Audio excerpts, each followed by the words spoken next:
Assalamualaikum warahmatullahi wabarakatuh. Salam sejahtera untuk kita semua. Kali ini kita mengangkat topik terkait dengan judul kebrutalan Hasto Kristianto versus kesabaran Gibran Raka Buming Raka. Belakangan ini sangat fenomenal karena Hasto betul-betul menyerang secara pribadi dan menyamakan Gibran layaknya sebagai sopir truk yang melakukan pelanggaran di jalan tol Halim. Sebetulnya tidak sampai di situ saja. Hasto juga baru sadar. Menurutnya ternyata hutang Indonesia sekarang begitu besar. Masih ada lagi rentetannya yang menyebut keluarga Jokowi adalah keluarga penipu. Ini sungguh di luar nalar kita. Pertama, Pilpres sudah berlalu, sudah berjalan, dan kini tengah disidangkan di Mahkamah Konstitusi. Masih banyak sebetulnya hal yang bisa terjadi.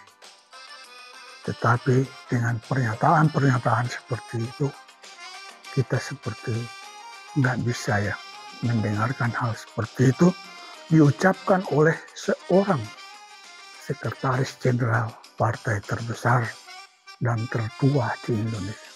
Sehingga tidak salah misalnya kalau hal itu dikomentari Habibur Rahman dari Gerindra. Hasto sama sekali sangat berjiwa kerdil. Tidak ada kenegarawaannya sama sekali. Tapi sudahlah.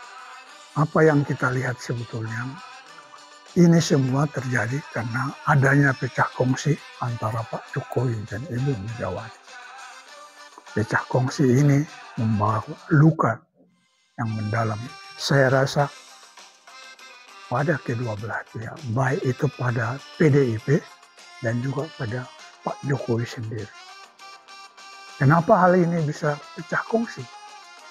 Tentu pastilah sangat mendasar.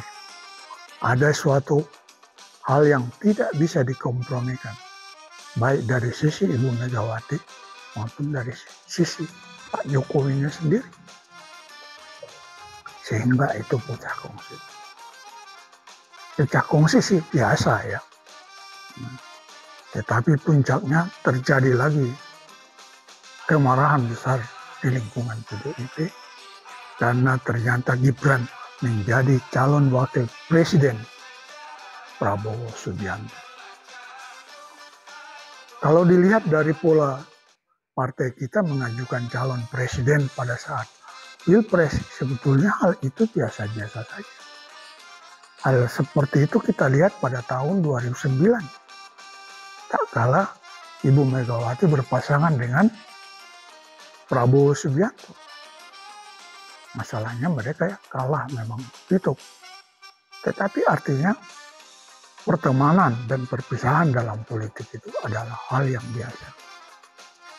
Tapi kali ini kelihatannya PDIP tidak siap menerimanya.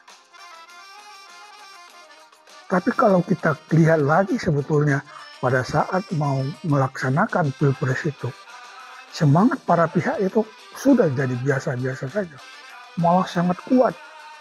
Kita merasakan waktu itu bahwa koalisi 3 percaya diri bahwa mereka akan bisa memenangkan pertarungan ini dalam satu putaran. Tidak peduli apakah Joko Widodo langsung turun ke lapangan mencalonkan paslon tertentu. Begitulah kata sandingannya.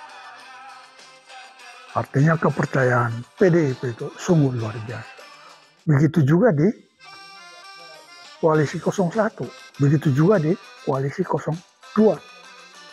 Sama-sama yakin bahwa Pilpres ini 1 putaran selesai.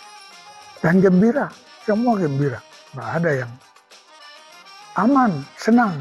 Kita waktu terjadi Pilpres ini betul-betul menikmati apa yang bisa kita nikmati. Artinya banyak hal-hal yang menarik di sana.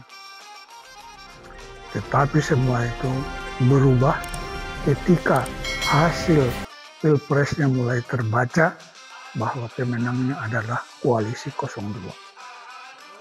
Sejak saat itu berubah betul. Perubahan terjadi 180 derajat. Yang tadinya biasa-biasa ya, sekarang caci maki berseliweran di semua lini. Baik di sosial media, di diskusi terbuka, di kelompok-kelompok tertentu.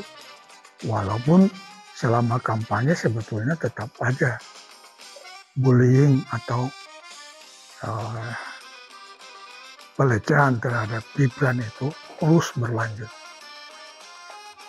Terus terang, kita waktu itu adalah pendukung Ganjar Pranowo.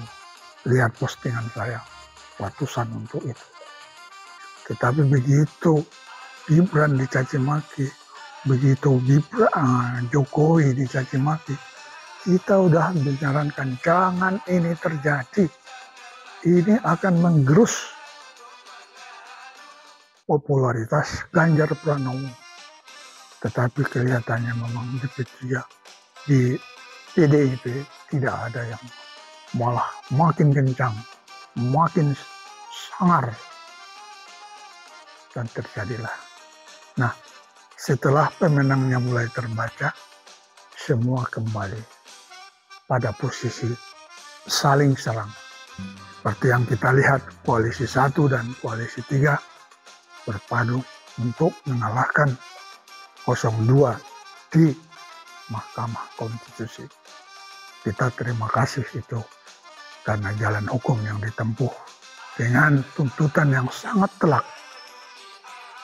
membatalkan hasil Pilpres ini, artinya agar dilakukan pemilihan Pilpres ulang dan juga mendiskualifikasi cawapresnya Gibran Raka Buming Raka.